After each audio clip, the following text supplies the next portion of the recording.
as Richard mentioned, I have a book out called The End of Adolescence, Lost Art of Delaying Adulthood.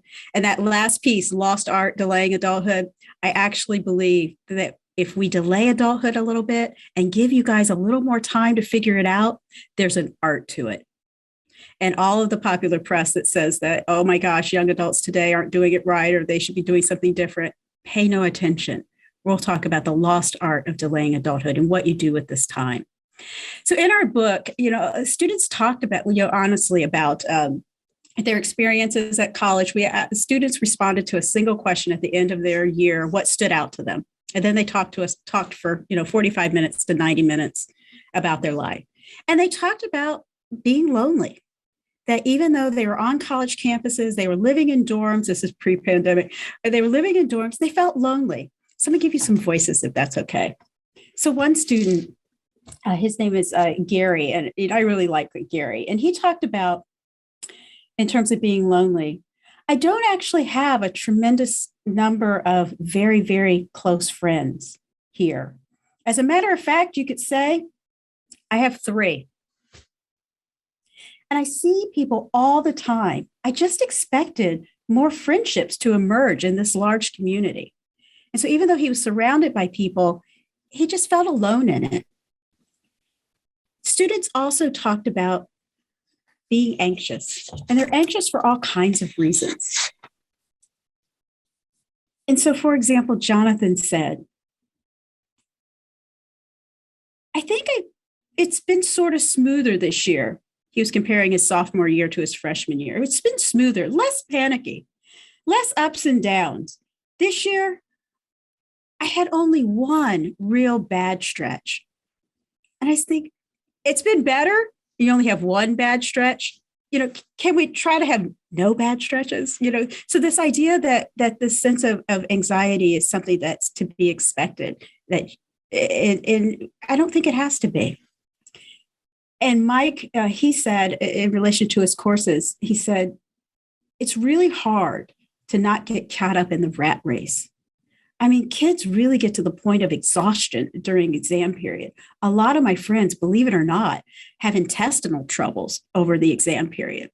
They get so wound up around the exams that they get sick. He went on and talked about how after one of the chem exams that's noted for being really difficult, that people found themselves in the ER with just stress and anxiety. And he's like, it doesn't have to be that way. How do we get off the rat race? Gary, in talking about his future, he talked about being panicked about it. He said, you start to panic when you think you have to decide all of these things. It really isn't true, he told himself. And I'm finding that it makes you a nervous wreck and it doesn't accomplish any very much. So in reflecting back, he's like, feels this anxiety about having to have everything figured out. He knows it's not true, but he kind of doesn't believe it. They also talked about losing their confidence. A lot of students talked about, coming in confident, but then losing that confidence. So Dylan said, and this one always touches me. It just eats me up. He said, before I came here, I had a lot of confidence in the external things that I did. When I achieved, I was okay. But when I didn't achieve, I really wasn't okay. I didn't have a real deep inbred feeling of confidence. I don't know if I do now, but I think I realized that I didn't have it before. Maybe that has a lot to do with why I'm trying to do so many different things. Maybe it was that I wasn't confident enough to become settled. So here's a student who came in confident, but he felt that his confidence and his worth was only in what he did, not in who he is. And he lacked the confidence to settle down and decide and pursue something, which meant he was like all over campus trying to do everything. And he was only as good as the last thing he did. How is that a way to live? But for so many of the students that I see in my office hours and I see in my class, that's what they're feeling. They're feeling that it's a rat race. They're feeling like they have to catch up. They have to always be working. They're only as good as their last paper. They're squandering their opportunity because they can't figure out how to do it. And it's not possible to do all the things that people feel pressured to do. So my question is, what if the answer to that anxiety, to trying to do everything and be everything, is to stop? Press pause. What if the real answer was to do less and not more? Our students talked about how they spent their time and how they wanted to spend time. And so one student, I'll give you two more quotes. One student, Elaine, as she was thinking about her social life and her work effort, she said, I think I spend too much time studying and not enough on social things. I know no one in this room feels like that's true of them. But it's mainly because I was afraid of what would happen if I didn't put all my time into studying. So she just felt so much pressure from studying that she knew she needed a social life, but she didn't know how to fit it in because there was always something else that needed to be done. Another student, I love this student, he said, well, maybe for a few years, I have to forget that I'm human and just be a machine working on the books. But if you rationalize, then if you're going to rationalize further, I think it just carry it to a bad extreme. I don't think, I used to think it was great, It was a sign of real manhood if you could be a Spartan in life, if you could just be disciplined, discipline yourself to the utmost degree. Schedule your whole day out. Don't allow yourself any time for your ideas to flow or gel, but you're so efficient. And then it's just boom, boom, boom. And you get things off real fast and hard. I don't hold that to be true anymore. It's good to be like that for a certain degree. But if you do that too much, you're a machine and not a man. But we feel this pressure to be Spartan in our time and to do things again and again and again. But as a Christian, I feel like we're not evaluated by what we did or what we do or what we become. Our value is in who we are and how we spend our time. And how we spend our time is a function of how we think about our mental health.